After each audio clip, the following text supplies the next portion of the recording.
भागवत गीता एक ऐसा पवित्र धार्मिक ग्रंथ है जिसमें मनुष्य की प्रत्येक समस्या का समाधान है। गीता को सारे हिंदू धार्मिक ग्रंथों का निष्कर्ष और सार भी माना जाता है। जब महाभारत का युद्ध आरंभ होने वाला था तो अर्जुन बहुत चिंतित थे। वो युद्ध करने से मना करते हैं। तब भगवान श्री कृष्ण उन्हें उपदेश देते हैं।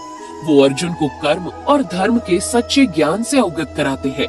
श्री कृष्ण के इन्हीं उपदेशों पर आधारित है भागवत गीता। गीता में 18 अध्याय और 700 श्लोक हैं, लेकिन कलयुगी मानव संसारिक बंधनों में इस कदर जकड़ा हुआ है कि उसे अपने आप को और भगवान को जानने और समझने का अवसर ही नहीं मिलता। आधुनिक मनुष्य गीता के परम ज्ञान से कोसों दूर है। इसलिए समय की महत्ता को ध्यान में रखते हुए आज हम आपको भागवत गीता के सार से अवगत कराने की कोशिश करेंगे, क्योंकि कलयुग में गीता ही ऐसा ग्रंथ है जो मानव जीवन की भटकी हुई नैया को पार लगा सकता है। आपको अपने जीवन में क्या करना चाहिए, धरती पर जीवन के सही मायने क्या है, भगवान की प्राप्ति कैसे हो सकती है, आत्मा परमात्मा का संबंध क्या है, आदि प्रश्नों का उत्तर आपको गीता सार से समझ आ जाएगा।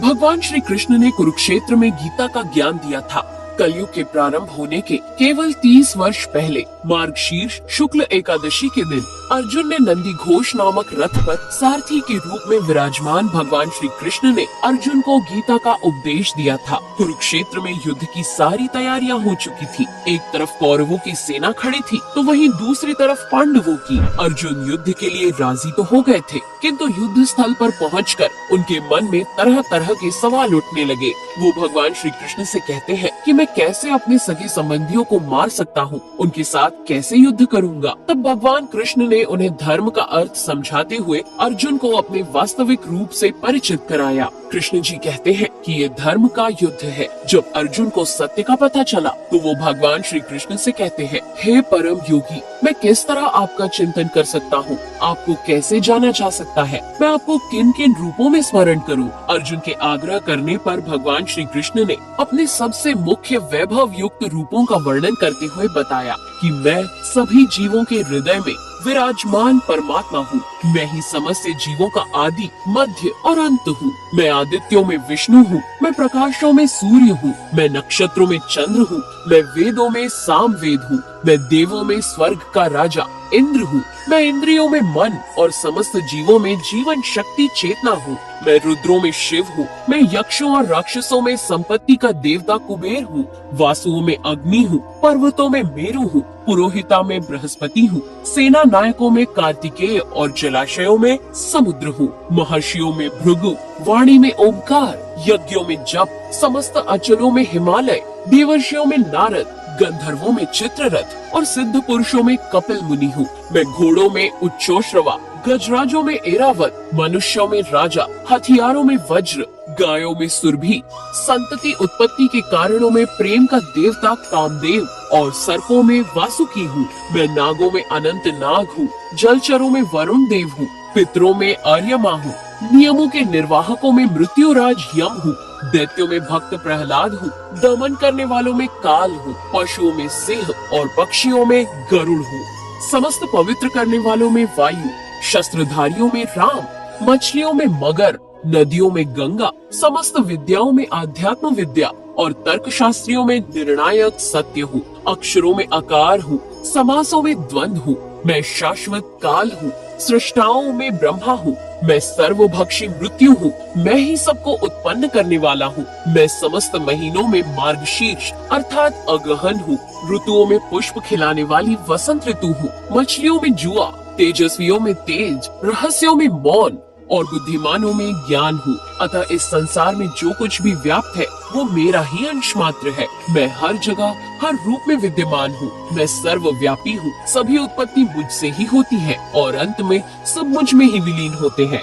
अर्जुन कहते हैं कि प्रभु, मैं देखना चाहता हूँ कि आप इस संसार में किस तरह व्याप्त हैं। मैं आपके विश्व रूपी दर्शन करना चाहता हूँ। अर्जुन के विनती करने पर भगवान कृष्ण ने उन्हें दिव्य नेत्र दिए थे। जब उन्होंने भगवान के इन रूपों को देखा तो वो अचंभित हो उठा।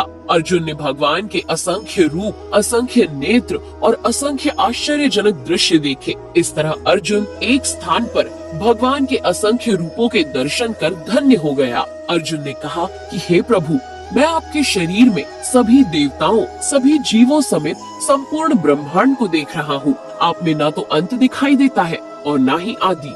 भागवत गीता में भगवान श्री कृष्ण ने कहा है कि अगर मनुष्य मेरी शरण में आना चाहता है तो अपने जीवन को मेरी भक्ति में लगा दे। आत्मा के माध्यम से तुम मेरी भक्ति कर सकते हो। जिस तरह शरीर को स्वस्थ रहने के लिए भोजन की आवश्यकता होती है, उसी तरह आत्मा को मेरी भक्ति की आवश्यकता है। जब तक तुम इस दुविधा में उलझे रहोगे कि तुम एक शरीर हो, तब तक तुम मेरी प्राप्ति नहीं कर सकते हो।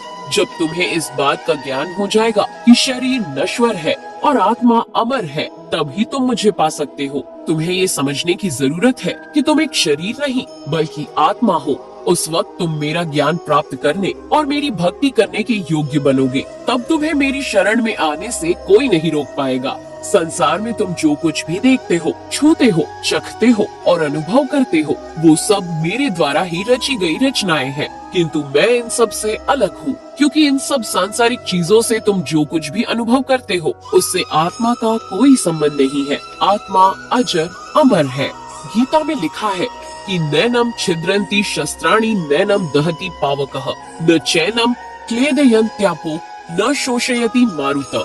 इस श्लोक का अर्थ है कि आत्मा को न तो कोई शस्त्र काट सकता है और न ही आग उसे जला सकती है। आत्मा न पानी से भीगती है और न हवा उसे सुखा सकती है। कृष्ण जी कहते हैं कि आत्मा अजर अमर और शाश्वत है। जब तक इंसान की आत्मा मोह माया जैसे बंधनों में बंधी रहती है, उसे मोक्ष नहीं मिलता। इसलिए आत्मा का शुद्धिकरण जरूरी है।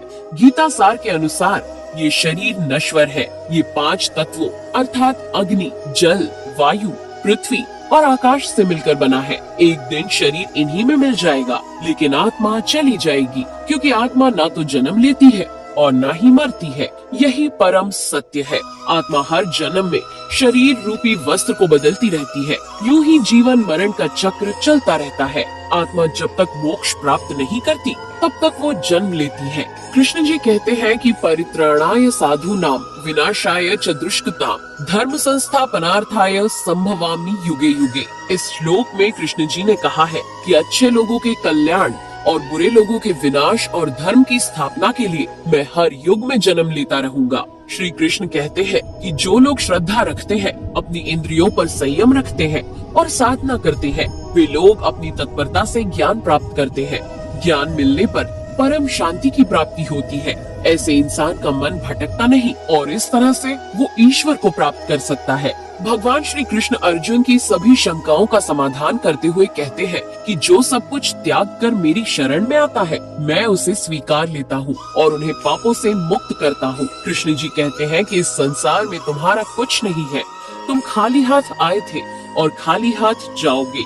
तुम्हारा क्या चला गया जो इतना रोते हो? क्योंकि तुम कुछ भी अपने साथ लेकर नहीं आए थे। जिसे तुमने खो दिया, जिस धन संपत्ति को तुम अपना समझ रहे हो, वो सब तो भगवान ने तुम्हें दिया है। फिर किस बात का रोना और किस बात का घमंड? तुम जिसे अपना समझने की भूल कर रहे हो और जिस वजह से तुम दुखी हो, वो तुम्हारा भ्रम है, क्योंकि तुम्हारा तो कुछ भी नहीं है, सब ईश्वर का है। तुम्हारे सभी दुखों का कारण यही है कि इस संसार में हर वस्तु को तुम अपना समझ लेते हो। कृष्ण जी कहते हैं कि जिसे तुम मृत्यु कहते हो, वो जीवन ही है, क्योंकि मृत्यु के बाद फिर से जीवन शुरू होता है और सब कुछ परिवर्तित होता रहता है। जिस तरह एक पल में कोई अमीर बन जाता है तो दूसरे ही पल में गरीब। सारा झगड़ा केवल अपना पराया, तेरा मेरा, छोटा बड़ा आदि सबका है। हमें इसे अपने मन से निकालना होगा। जब इंसान अपने आप को ईश्वर के प्रति समर्पित कर देता है तो ईश्वर ही उसका सहारा बन जाते हैं।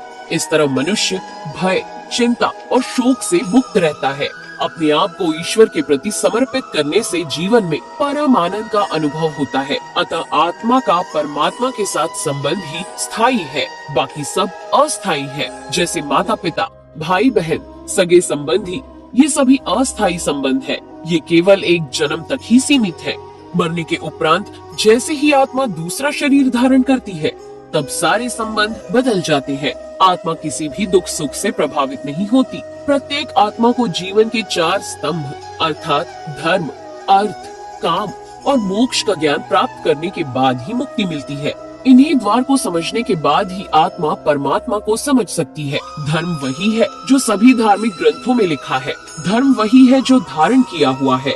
धर्म वही है जो सत्य है, जिसे आपका हृदय मानता है। बड़ों का आदर करना, सच बोलना, किसी को नुकसान ना पहुंचाना, भगवान की भक्ति करना, ये सब धर्म ही है। हर आत्मा को अपने जीवन काल में धर्म का पालन करना चाहिए और उसकी रक्षा करनी चाहिए।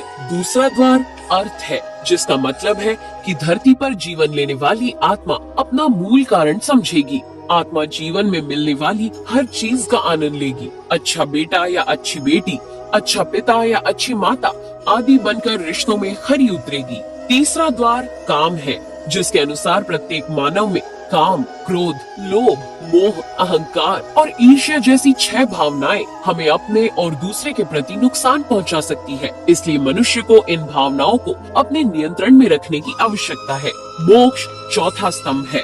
संसार में प्रत्येक मनुष्य की कुछ न कुछ आवश्यकताएं होती हैं, जिनमें से कुछ एक ही जीवन काल में पूरी हो जाती है और कुछ अधूरी रह जाती है, जिन्हें पूरा करने के लिए आत्मा को फिर से जन्म लेना पड़ता है। अगर हम कोई भी इच्छा ना रखें तो आत्मा को मोक्ष की प्राप्ति हो सकती है। जब तक कोई भी आत्मा इन चारों स्तंभों को अच्छी तरह से नहीं समझ लेती है, तब तक उसे पृथ्वी पर बार बार जन्म लेना ही पड़ेगा। जीवन रूपी इन परीक्षाओं को उत्तीर्ण करते ही आत्मा का परमात्मा से मिलन हो जाता है।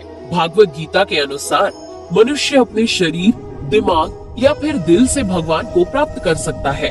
शरीर द्वारा किए गए कर्म को ही कर्म योग कहते हैं। अच्छे कर्म करके भगवान को प्राप्त किया जा सकता है। दूसरा ये है कि कोई भी आत्मा दिमाग के माध्यम से भी परमात्मा से मिल सकती है, जिसे राजयोग कहते हैं, क्योंकि मस्तिष्क सभी इंद्रियों का राजा है। सभी इंद्रियों पर काबू पाकर आत्मा परमात्मा से मिल सकती है। अगर किसी आत्मा को धर्म योग या फिर राजयोग समझ नहीं आता है, तो भी वो मेरी शरण में आ सकती है। अगर कोई मेरी शरण यानी भगवान की शरण में आता है, तो मैं उसके सारे पाप माफ कर दूंगा। सच्चे मन से भगवान की भक्ति करने को ही भक्ति योग कहा गया है। अतः इस प्रकार कोई भी आत्मा परमात्मा से मिलन कर सकती है, यानी वो परमात्मा से मिल सकती है। उम्मीद करते हैं कि आपको इस वीडियो के माध्यम से काफी कुछ सीखने को मिला होगा। अगर वीडियो पसंद आया हो तो इसे लाइक कीजिए और अपने दोस्तों के साथ शेयर कीजिए। Thanks for watching.